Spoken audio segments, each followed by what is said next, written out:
Now, we got to begin with news that warms my heart. And Democrats know this to be the case. Progressives aren't really yet willing to acknowledge it, but it's true. If the election were held today, Donald Trump would win. And Democrats actually know it. I want to begin with Harry Enton on CNN, who's talking about the state-level polling margins of error. This is very important. And if you're a Democrat, you could listen to it and take some comfort, except you shouldn't, and I'll explain why after we listen to him. How much do the state poll averages miss by, all right? The average error since 1972 in the close races in those battleground states we've been looking at, 3.4 points. 3.4 points. Every single state, all 7 of those key battleground states are within 3.4 points. What's the chance for an even larger error? You know, we talk about the margin of error, right? So what is that 95% confidence interval? What is that true margin of error? 5% of errors in state polling averages are off by more than 9.4 points. These battleground states are well within that. I want you to remember this number, because the bottom line is this race is going to be too close to call almost certainly all the way to Election Day. It's definitely going to be within this interval, and it's most likely going to be within this interval. So the bottom line is the state polling averages tell us what it tells us is it's just a race that is too close to call. Maybe one candidate has a slight advantage over the other one, but the bottom line is it is way too close to call, and it will remain so. Superimpose all of this really important information that you just gave us on the electoral map. Yeah, okay. So let's say the polls are exactly right. If the polls are exactly right, Kamala Harris gets 276 electoral votes to Donald Trump's 262 because she carries those Great Lake battleground states despite losing North Carolina, Georgia, and Arizona. But let's say we have a polling miss like we had in 2020. What happens then? Well, then Donald Trump wins the election in a blowout with 312 electoral votes because he carries all these Great Lake battleground states, plus Nevada, plus the other states he was leading in, Arizona, North Carolina, and Georgia. But 2020 is just one election. What happens if we have a polling miss like 2022? Well, in that particular case, now the winner has flipped again. And Kamala Harris wins in a blowout with 319 electoral votes because she retakes those Great Lake battleground states, carries North Carolina, Georgia, and Arizona. So the bottom line here is, yes, we have those state polling averages, but the real thing they tell us is that this race is too close to call. We're probably not going to know who's going to win for another month and perhaps another month and change. Except I disagree on one point. So he looks at the 2022 polling. Off-year elections are never a good metric to go for presidential elections. In fact, when I did elections, when I ran people for office, one of the things you do is, let's say you do a school board race. You're running in, let's say you're running Ward 3 in your county for school board. You're running Post 2, whatever you want to call it. When you go look to see what turnout's going to be for your race, you don't go back and figure out turnout from the 2 years before. You have to go back 4 years. The reason is because turnout in an off-year election is always different from turnout in a presidential election.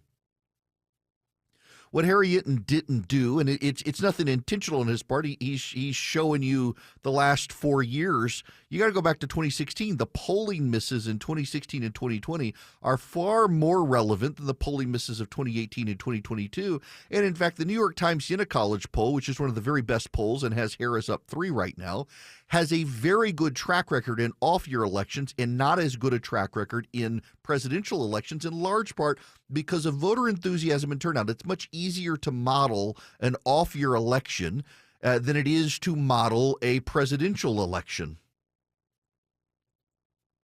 If the misses are like 2020 and 2016, Donald Trump's going to win with over 300 electoral college votes. In fact, there's data on the ground that suggests something is happening in Donald Trump's favor. Namely, in Wisconsin, the Senate race there between Tammy Baldwin, the Democrat incumbent, and Erick Hovde, the Republican challenger, is now considered a toss-up. Hovde has closed remarkably there. Same thing in Pennsylvania right now. Dave McCormick is closing in on Bob Casey pretty significantly, pretty rapidly, as early voting has already started there. By the way, Democratic partisans in Washington, D.C. know this to be the case. They're concerned. This is from New York Magazine today. Actually, I'm sorry, 3 days ago. I missed it then. After an exuberant summer, an autumn chill has descended on Kamala Harris's presidential campaign. The joyous rallies that were all over the news between mid-July, when Harris replaced Joe Biden atop the Democratic ticket, and the August convention where she and Tim Walz accepted the party nomination, have quieted into more familiar spectacles. Her once ascendant polling numbers have stalled, and her campaign has become cautious, granting TV interviews mostly to a handful of local news channels in swing states. In the first month of her candidacy, if there was exhilaration after the suffocating defeatism under Biden, the last weeks before election days have felt like a collective holding of breath. It's a stark reversal from those early days when it felt like Democrats were finally, as Alexandria Ocasio-Cortez jokingly put it, in disconcerting levels of array. Donald Trump was spiraling. His panicked indignation seemed confirming that replacing the 81-year-old Biden was a blow from which the Republicans might not recover. Now, as we enter the home stretch, Harris's shocking and historic candidacy has become oddly, perhaps even perilously, normal. Beltway pundits will tell you that in a country as polarized as the U.S., the race was always going to tighten into a photo finish, but it's impossible to escape the conclusion that the Harris campaign has betrayed its original promise of unbridled possibility, the consequences of which will reverberate beyond November 5th, regardless of who wins. It was New York Magazine in September a year ago that was calling on Joe Biden to ditch Kamala Harris. In September of 2023, back before the irrational exuberance of Kamala Harris was on the stage, Democrats understood what they were getting. This is from the same column, Intelligencer, inside New York Magazine, begging Joe Biden to ditch Kamala Harris. We've already seen Harris wither in the spotlight of a presidential campaign.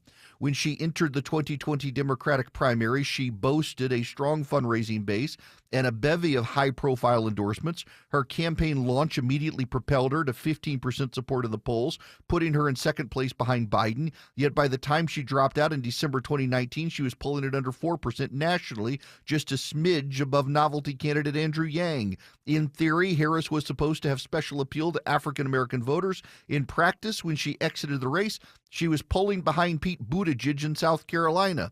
Further, her oratory as both a candidate and vice president has been infamously awkward and unassured. That was in September a year ago. This is in February of 2023. From Jonathan Martin with Politico.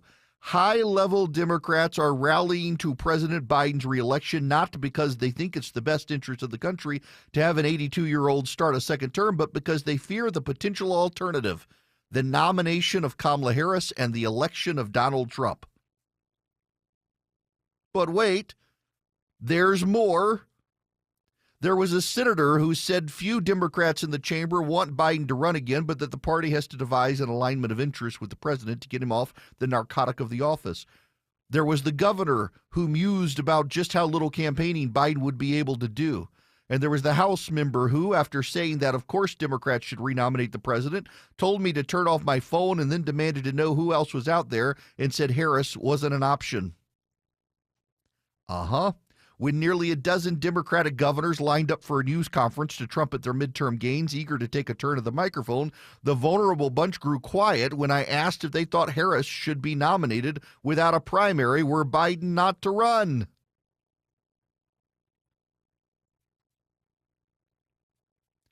This is all to say that the only topic Democrats may be less happy to discuss than actuarial tables in Biden's second term is his vice president. To express their concerns about a woman of Jamaican and Indian descent touches, to put it mildly, on highly sensitive matters.